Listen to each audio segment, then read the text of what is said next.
هی گایز چطوره بچه ها؟ مطمئنم خوش اومدید به یه ویدیو دیگه بچه ها. قراره داخل این ویدیو آخرین تیک تاک یا همون آخرین ویدیوی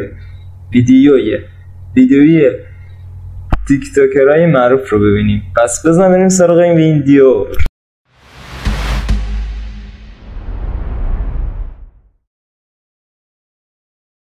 سوشال میدیا بزنیم تیک تاک بر سر زبان ها قرار خواهد گرفت. امروزه کاربران زیادی خصوصا قشر جوان برای نشان دادن استعدادهای خود و جهت سرگرمی در تیک تاک محتوا تولید میکنند. اما برخی از افراد طوری هستند که برای یونیک ساختن ویدیوی خود و متفاوت نشان دادن دست به کارهای عجیب و غریب و به سطح کاملا خطرناکی می روند که در واقع یک حرکت اشتباه و پر از خطر است. در این ویدیو شما را با برخی از معروفترین تیک تاکرهای آشنا می سازیم که در حین ساختن ویدیو برای تیک تاک پا را فراتر گذاشتند و با قیمت جانشان تمام شدند. اکنون آخرین ویدیوهای تیک تاک آنها را بررسی میکنیم که دقیقاً چند ثانیه قبل از وقوع فاجعه ضبط شده اند. این ویدیو ممکن است برخی از شما را عمقاً بلرزاند و در عین حال یک درس مهمی را خواهید آموخت. بنابراین تا پایان با ما همراه باشید. اولیسیا سمینووا، این دختر 24 ساله روسی در یک فروشگاه لباس کار میکرد و همچنین طرفداران زیادی در تیک تاک داشت. او با یک دوستش به نام دریا در یک آپارتمان زندگی میکرد. در 9 دسامبر 2020 اتفاقی برای او افتاد که همه هوادارانش شوکه شدند. اولیسیا سمینووا هنگام حمام کردن با وجود این که در داخل وان حمام دراز کشیده بود تصمیم گرفت که از خود یک ویدیو بسازد. آیفونش را به شارژ وصل کرد و در دستش گرفت و شروع به ضبط ویدیو کرد. پس از لحظه ناگهان تلفنی در حال شارژ در داخل وان حمام افتاد و جریان برق در آب پخش شد که منجر به مرگ فوری این دختر جوان شد. پس از چند لحظه دوستش دریا نگران او می شود و وقتی وارد حمام می شود با صدای بلند جیغ می زند. اولیسیا رنگش پریده و بیجان در وان حمام افتاده است. او سعی کرد او را بلند کند و از حمام بیرون بیاورد، اما با محض تماس با بدن او نیز دچار اندکی برق گرفتگی شد. دریا میگوید که آیفون او را وقتی از آب بیرون آوردم هنوز در حال شارژ بود و همچنین پزشکان تایید کردند که اولیسیا سمینووا در حمام فوت کرده و آیفون 8 او هنگام اتصال به برق به آب افتاده است و این آخرین ویدیویی است که قبل از فاجعه گرفته شده. دوستا، تیک تاک پلتفرمی است که هر روز یک چالش جدید در آن ایجاد می شود و شما حتما با این چالش ماشین آشنا هستید که سال گذشته در شبکه‌های اجتماعی خوب وایرال شده بود و این ایده به ذهن یک جوان تیک تاکر که در پنجاب هندوستان زندگی می کرد نیز ایجاد شد و تصمیم گرفت یک ویدیوی متفاوت تری بسازد و در تیک تاک منتشر کند. این جوان هندی تلفنش را به دوستش داد تا او را فیلم برداری کند و از تراکتوری در حال حرکت پیاده شد و پس از چند ثانیه همین که سعی کرد سوار آن شود پایش لغزید و ابتدا زیر تایر بزرگ تراکتور شد و سپس زیر تیغ‌های برنده جان سپرد. پس از آن افراد محل به آنجا رسیدند و قطعات بدن او را به سختی از تیغ تراکتور جدا کردند.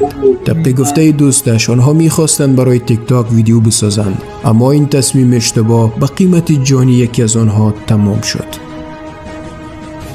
کامل نشون بده ببینیم چطوری شده. دانیال خان، این ویدیوی بعدی از تیک تاکر معروف پاکستانی دانیال خان است. دانیال در اسلام آباد پاکستان زندگی می کرد و حدود 200,000 فالوور در تیک تاک داشت. دانیال متعلق به یک خانواده ثروتمندی بود. پول، ماشین و سبک زندگی سالمی برخوردار بود.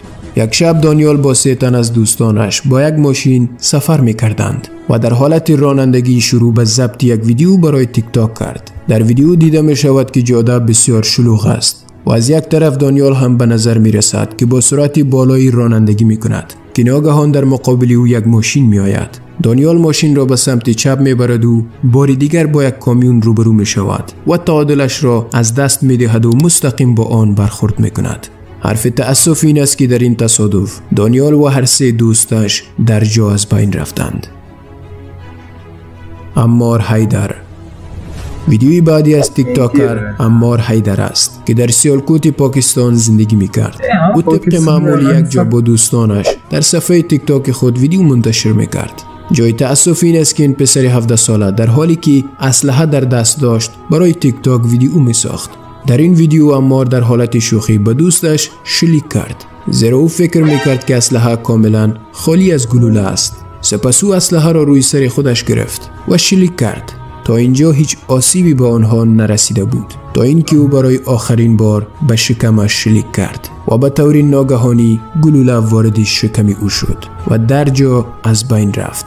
به نظر می رسد که اسلحه کاملا خالی نبوده است. برای مشهور شدن در تیک تاک این حرکت احمقانه او منجر به مرگش شد. خانواده عمار در بیانیه خود گفت که این یک اتفاق و بی‌توجهی ما بود و والدین عمار به همه خانواده ها تاکید کرد که مراقب فرزندانشان باشند که در تیک تاک چی نوع ویدیوهای می سازند تا مبادا به سرنوشت عمار مواجه شوند.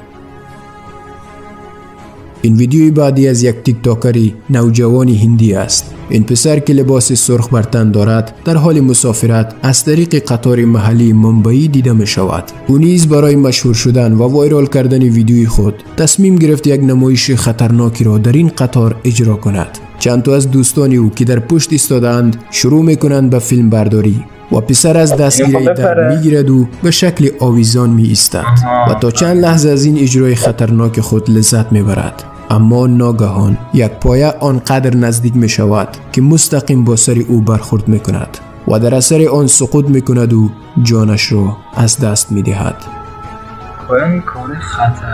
و در آخر شما را با یک ستاره تیک تاک هندی به نام موهیت مور آشنا می سازیم. این جوان زیبا حدودی 500,000 دنبال کننده در تیک تاک داشت. او همیشه سعی می کرد ویدیوهای انگیزشی و سرگرمی بسازد و همین که او روز به روز مشهور می شد، او تلاش بیشتری به خرج می داد تا محتویاتی تولید کند که مورد پسند مردم قرار بگیرد. محیط علاقمندان زیادی پیدا کرد. ضمناً او یک بدنساز حرفه‌ای نیز بود و در باشگاه به عنوان یک مربی کار می کرد. اما یک زمانی محیط در وضعیتی قرار گرفت که منتقدان او شروع به ویدیوهای راست و دروغ در مورد او کرد. محیط هم آنها را به پاسخ نمیگذاشت و با انتشار ویدیو آنها را توهین میکرد. محیط با این کارش دشمنهای زیادی پیدا کرد و یک روز وقتی محیط داخل یک مغازه در نزدیکی خانه خود حضور داشت، دو پسر با موتور آمدند و وارد مغازه شدند و محیط را با ضرب گلوله از بین بردند. طبق گزارشات طبی 13 گلوله به محیط ضربه شده بود که در جا به زندگی این جوان خاتمه بخشید. 13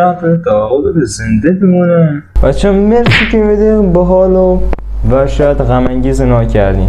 اگه دوست دارین از این ویدیو جالب براتون بسازم، حتما کانال یوتیوب منو سابسکرایب کنید و اون زنگولش رو بزنید که آخرتون ویدیو میذارم بخیر بشین. لایک ویدیو یادتون نره. اینستاگرام منم این پایین براتون میاد، حتما فالو کنید. تا ویدیو بعد، خداحافظ.